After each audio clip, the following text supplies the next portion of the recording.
combo guard. I tell you what, it was about as ugly as a game, especially the second half, as you could have it. I'm never going to say that I hate winning a game like that, especially getting to go to the state championship, but it was not clean, and we pride ourselves on being clean with a lot of things. We went through about 6 or 7 guards off the bench just to find somebody that could settle themselves enough to make a play.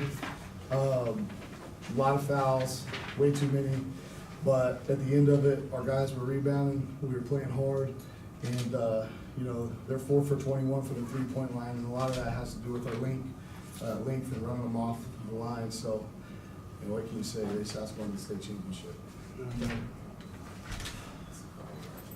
You mentioned guys coming off the bench. What did young Marquise do for you? I mean, he kind of charged out onto the court, came back, and then was really instrumental in kind of containing their helter-skelter defense. He really was. You know, Marquise was a transfer this year. He actually came over from Grandview. And so I know that he's going to be excited about that matchup. It'll be the 3rd time that we played him. But Marquise is, you know, he's kind of, there's got to be a specific role for him. And some games are a little tough just because he's a little undersized, especially with some of the things that we did. But when our younger guards were not handling like they should, you know, I lean towards the senior, even though that he hasn't been with us the whole time. He's got that toughness, he's got that heart, he's used to overcoming things. So when you get like that, and we had to overcome a lot of things, I kind of lean on those guys that's got that toughness. They fought back and tied it in the 3rd quarter, and then you guys scored those 7 to start. Caleb was big in that. How big was that to open that lead up and get that breathing? Oh, it was huge. It was huge. We've talked about this all year. We've played probably one of the toughest schedules in Class 4. And coming into this game, I may mess this up, but out of our 5 losses, Hogan Prep, Class 3 champions twice. Grandview once, who's, you know, we're playing in the state championship game. Liberty, who you guys saw last night in the Class 5 semifinal. And the only other team that we lost to was Upper Arlington out of Ohio.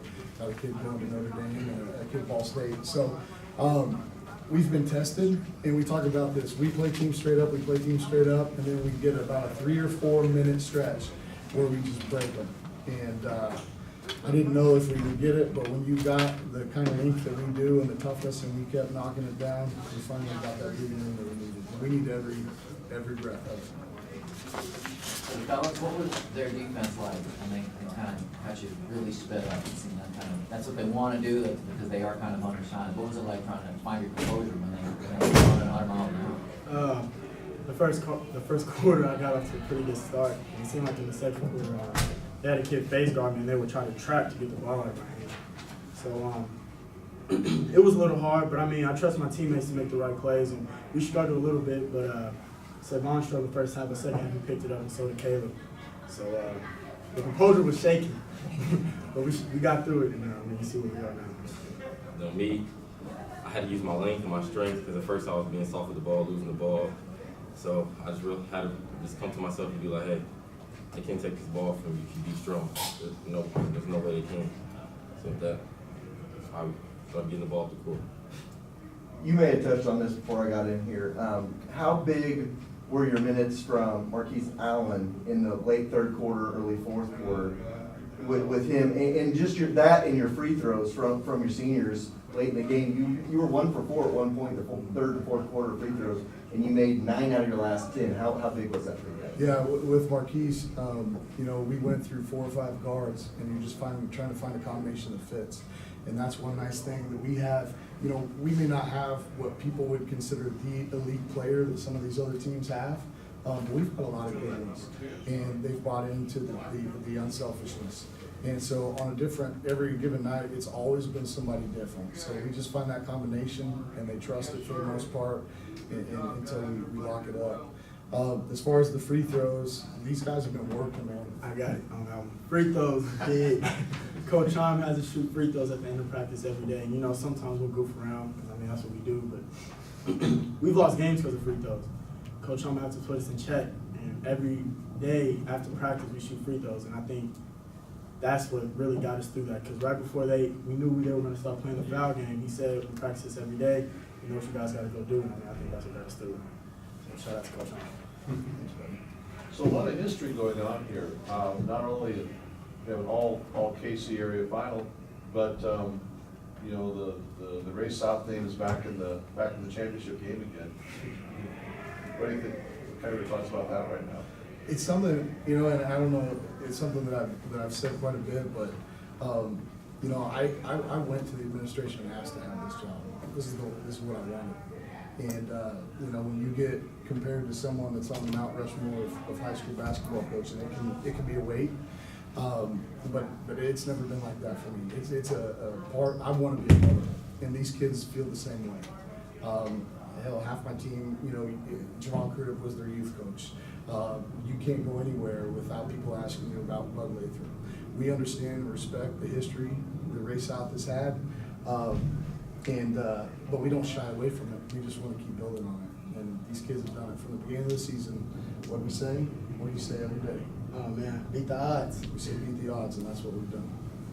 You like playing a team you know in the championship, and obviously you Oh, yeah. don't care, but what's it like seeing a group you obviously? Yeah, well, I'll play the know Golden well? State Warriors if it's in the state championship, so that doesn't matter to us. But you know, it's two teams that are really familiar with each other. This is my third year of coaching, and these guys in 3 years are 5-2 against Grandview. And they've got a lot of talent. They're an exceptional team. They ran us off the court the first time we played them because largely we played a little fast and weren't composed. The second time, we controlled the game most of the time. It was a 10-point game most of the second half until it got tight. We got a little loose, and then we had to hit a big one to win it. So I'm proud of the Kansas City area. Great for Grandview, great for us, and it's going to be exciting going out. What, do you feel like that second Grandview game kind of propelled you to where you are today? I mean, that was a huge game, huge shot. Do you feel like that vaulted you? I think maybe confidence-wise, but I would say that the first one is the one that really set our course. Because our practices, these guys can remember, our practices, the days after that, set us, you know, 9-1 in conference. And there wasn't a day that went by where we didn't work on pivots, ball fakes, just being strong with the ball. And that's why we were able to get here, quite frankly. You know, these guys are confident. They know that they can go get them, Yeah. you know. You two, Ray South, I don't want to say he's been disrespected, but maybe not talked about a lot during the year as far as upper echelon Kansas City teams. Have you kind of used that as a chip on your shoulder to kind of fuel you to get Me personally, yeah, I feel like we're overlooked because they're like, y'all not what y'all used to be. That's what a lot of people think. What they don't know is we are. We're up there when we can compete with anybody in the city, anybody in the state, as you can see. So, I mean, I bet they have a board now. My bad. I was, you know, I'm kind of lost tonight. You know. Can you repeat the question for me? As far as not getting the respect or being talked about as maybe one of the elite teams in Kansas City throughout the year, does that Yeah. kind of fuel you? Oh, beat the odds. Can't say it any better. We got to beat the odds. We've been overlooked since we started. And I mean, you look at our record and you think we wouldn't be overlooked, but I mean, you know, we go day by day working harder and harder, so we put the chip on our shoulder. I'd like to say one thing about that, because these guys know what we've done. And media coverage throughout the state obviously goes to different areas, you know. But there's been one team in the last 4 years that have won their district in the state with Class 4, and that's Raytown South. What we have built is a consistency that's been unmatched the last 4 years. 3 years to the Elite Eight, you know, and now breaking down this door. So like I said, we may not be elite, but we're here to be respected. Do you think it'll help the nerves tomorrow that you are playing Grandview? Do you think that it's just another game now, that it's Grandview, you've played them twice? You think that it's just, I mean, you have nothing to lose at this point, it's a state championship game. You think the nerves are not gonna be there now since it's a team you're so familiar with? Well, 2 points. I told them that their Final Four was their reward. This is like a bowl game, right? So getting to the Final Four was for the community, you know, for the school. There's a lot of pride that's been brought back. These 2 games are for the kids, and I told them that, so I want them to enjoy it. The second thing about Grandview is these guys get up for it, you know.